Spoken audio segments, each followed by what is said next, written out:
The clatter and banging at the front gate jolted me from my thoughts. My husband was outside, fuming and pounding on the door. "Are you serious? Let me in right now. Do you want the whole neighborhood to see this?" It was a chilly Christmas evening, and instead of joy, he was creating the scene outside my family's home. Christmas had always been a time for celebration and togetherness, but this year was tainted by a painful discovery I had made just days earlier. I had stumbled upon an envelope that revealed his infidelities. As both a wife and a mother, I felt utterly betrayed and hopeless. He claimed to be working late, but in reality, he was squandering our savings on an affair, barely spending anything on gifts for our children.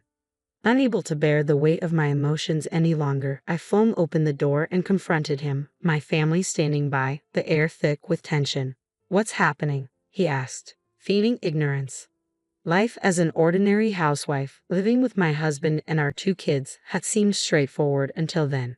Depending on personal values, some might choose to juggle relationships, spending Christmas Eve with a lover and Christmas Day with family.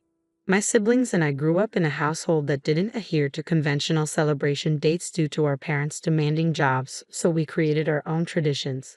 We celebrated Christmas during winter break, cooking together, enjoying cake, and watching special year-end TV shows. As I grew older and started my own family, Christmas Eve remained a joyful celebration with my husband and our child. However, as the years passed, the essence of our relationship shifted from romance to a family-centric dynamic. Christmas Eve gradually became less about us and more about ensuring our children's happiness. We adapted, agreeing that their joy was paramount. So when my husband casually mentioned he might be stuck at work overnight on the 28th, it didn't initially raise any alarms. I saw it as just another twist in our evolving holiday traditions. But discovering his betrayal changed everything, transforming our holiday into a moment of stark confrontation. The realization that my husband wouldn't be home for Christmas Eve only emphasized how much our relationship had evolved. Despite the changes, my feelings for him remained deep-rooted, and I found contentment in our shared life. I dedicated myself to preparing a joyful Christmas for our kids, embracing it as another form of happiness. "Is this all we have for living expenses this month? Did something happen with your paycheck?" I asked, trying to keep my tone measured. As the year came to a close, expenses always seemed to multiply, and I hoped we could stretch our budget a bit further with Christmas just around the corner. I was stunned to discover that the money he had set aside for living expenses was noticeably less than usual. I gently probed further, wondering how I could manage with this shortfall. "Things are tight on my end too," I admitted, thinking about the work-related expenses and upfront costs for the new year.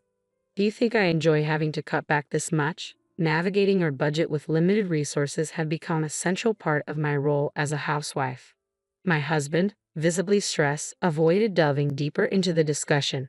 "You're right, I'm sorry. I'll do my best. But remember, it's almost Christmas and the kids are really looking forward to their presents.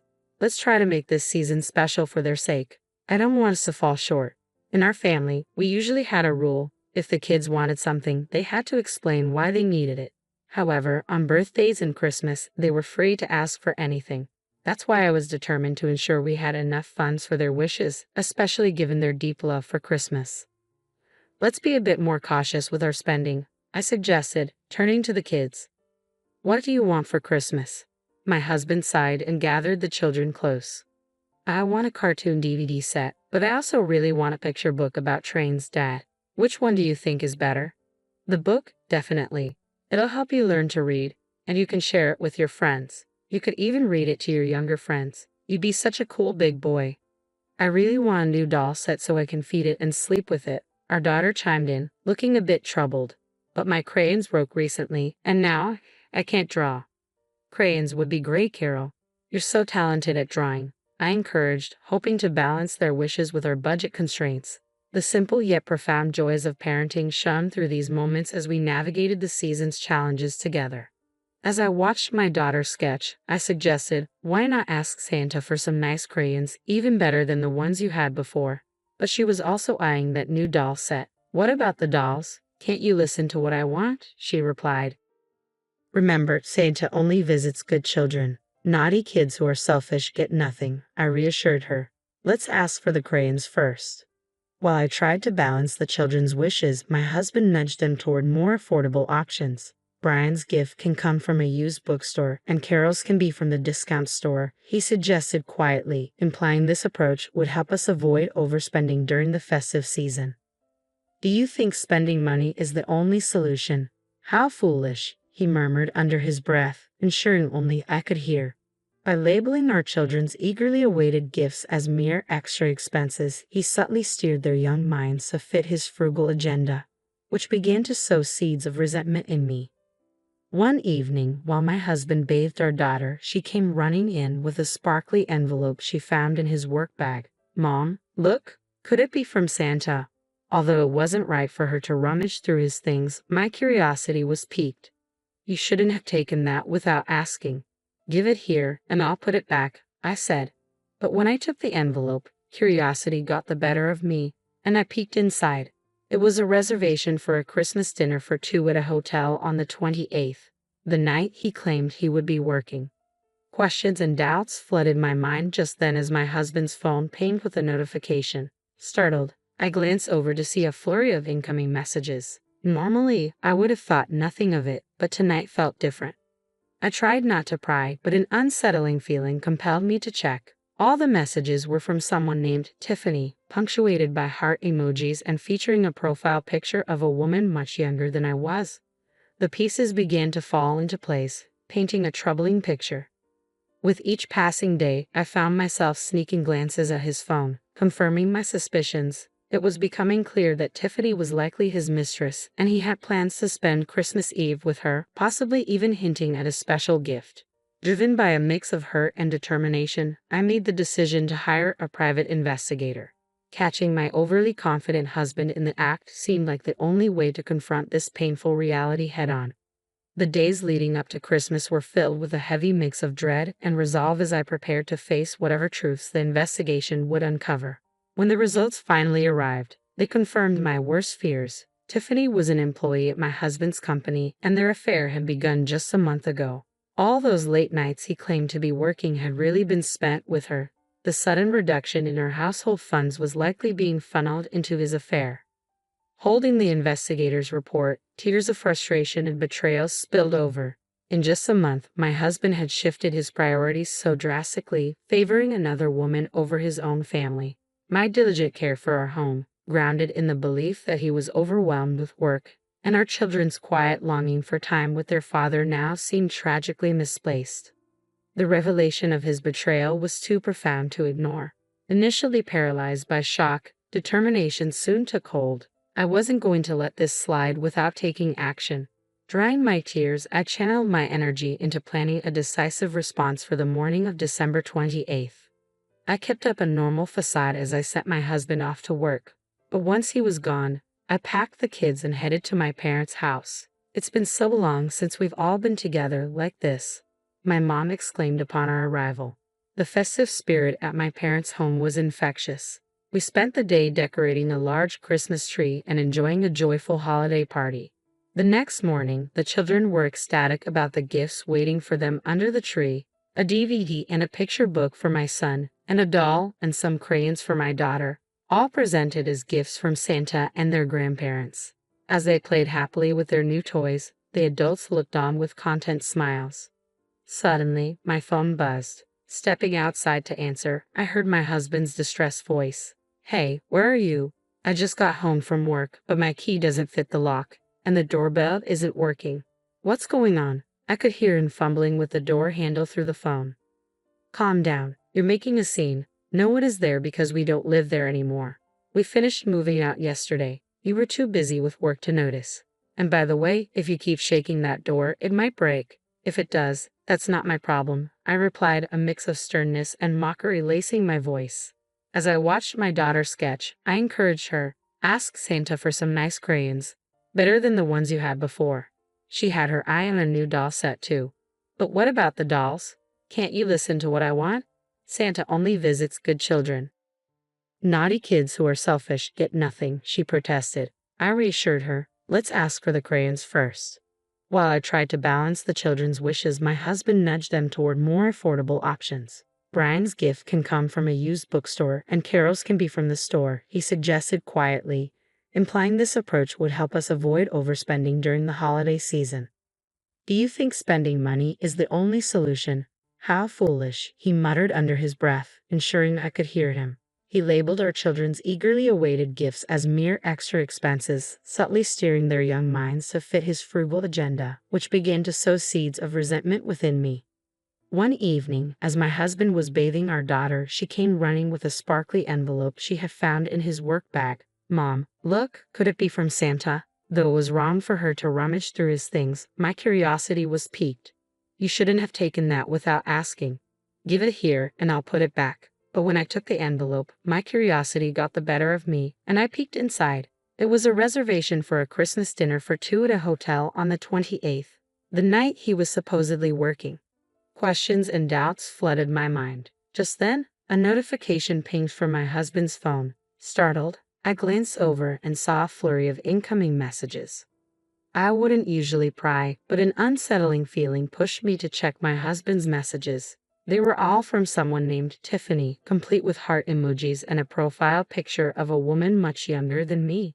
As the pieces began to fall into place, a troubling picture emerged. With each passing day, I found myself sneaking glances at his phone, confirming my suspicions that Tiffany was likely his mistress and that he planned to spend Christmas Eve with her. He even hinted at a special gift. Driven by a mix of hurt and determination, I decided to hire a private investigator. Catching my overly confident husband in the act seemed like the only way to confront this painful reality. The days leading up to Christmas were filled with dread and resolve as I braced myself for the truths the investigation would reveal. When the results arrived, they confirmed my worst fears. Tiffany was an employee at my husband's company, and their affair had started just a month ago. All those late nights he claimed were spent working were actually with her. The sudden dip in our household funds likely funneled into his affair. Holding the investigator's report, tears of frustration and betrayal flowed freely. In just a month, my husband had completely shifted his priorities, favoring another woman over his own family. My diligent care for our home, under the belief that he was burdened with work, and our children's quiet longing for time with their father now felt tragically misplaced. His betrayal was too profound to ignore. Initially, I was paralyzed by shock, but soon determination took over. I refused to let this situation go unaddressed. Wiping my tears, I channeled my energy into planning a decisive response. On the morning of December 28th, I kept up appearances as I sent my husband off to work. But once he was gone, I packed the kids and moved to my parents' house. It's been so long since we've all been together like this, my mom exclaimed as we arrived. The festive spirit in their home was uplifting. We spent the day decorating a large Christmas tree and enjoying a joyful holiday party. The next morning, the children were thrilled to find gifts under the tree, a DVD and a picture book for my son, and a doll and crayons for my daughter, all presented as gifts from Santa and their grandparents. As they played happily with their new toys, the adults watched with content smiles. Then, my phone buzzed. Stepping outside to answer, I heard my husband's distressed voice. "Hey, where are you? I just got home from work, but my key doesn't fit the lock, and the doorbell isn't working. What's going on? What's going on?" I could hear him fumbling with the door handle through the phone. "Calm down. You're making a lot of noise. No one's there because we don't live there anymore. We finished moving out yesterday. You were too busy with work to notice. And by the way, if you keep shaking that door, it might break." "If it does, that's not my problem," I replied, my tone a mix of sternness and mockery. I followed my parents to the front door, bracing myself for a confrontation. When my father swung the door open, my husband stood there with a defiant smirk on his face. "Long time no see, Dad," he said, a sly grin plastered across his lips. But my father's response was icy. "It's not good to see you. Stop pretending we're friends. You're no longer a son to us. Just someone who hurt our family." My mother joined in, her tone sharp and unyielding. "Do you even know what time it is? It's incredibly rude to show up like this. The kids have been asleep for hours. You're not fit to be their father," she declared, her stern glare shocking him, as he was unaccustomed to her usual gentleness. "I won't let my grandchildren witness this anymore. Leave now. You're a nuisance and no longer part of this family," my father-in-law stated calmly, his voice laced with anger, making it clear that it was time for my husband to go. Faced with the united front of my family, my husband's expression darkened as if he might lash out. But before he could respond, my mother-in-law intervened firmly. "I'm calling the police right now." Seeing her reach for the phone sent him into a panic, and he fled the scene without uttering a single apology, a stark reminder of his true character. At that moment, I didn't shed any more tears. Instead, a profound emptiness enveloped me, leaving me to ponder the purpose of all I had endured. How about some warm tea? Then you can get some rest, my mother suggested gently, touching my shoulder with a comforting smile. The warmth and understanding from my family surrounded me as I retreated to my room, grateful for their unwavering support. Meanwhile, my estranged husband, finding himself without a home, attempted to return to his parents' house, only to discover that they had changed the locks. After hearing my side of the story, they turned him away, unwilling to let a stranger disrupt their peace. Left out in the cold, my husband finally grasped the gravity of his actions and the weight of his parents' words. Now, truly understanding the consequences, he expressed sincere regret and agreed to the terms of our divorce without a legal battle. I had a lawyer ready, just in case, but fortunately, the proceedings concluded smoothly. I began anew at my parents' house, a sanctuary for myself and my children. Amidst the challenges of balancing work and parenting, every day brimmed with purpose, supported by the love and help of my parents. Life was bustling but deeply fulfilling. Even though my marriage had ended and I would not see my ex-husband again, I maintained a strong connection with my former in-laws. They were wonderful grandparents, offering not just love to my children but also tremendous support to me. Despite the official documents declaring us no longer family, I cherished their presence in our lives and hoped they would remain a constant as I watched the children grow and flourish. Do you both have everything? Let's go, and don't forget to say goodbye to Grandma and Grandpa, I reminded my kids as we got ready to leave their house. Bye. We called out, and I sent a silent prayer for these peaceful, ordinary days to continue indefinitely. I looked forward to celebrating next Christmas together, imagining the bright smiles on my children's faces as we gathered around, a testament to our resilience and the new bonds we forged. This thought alone added a lightness to my step, fueling my hope for many joy-filled years ahead.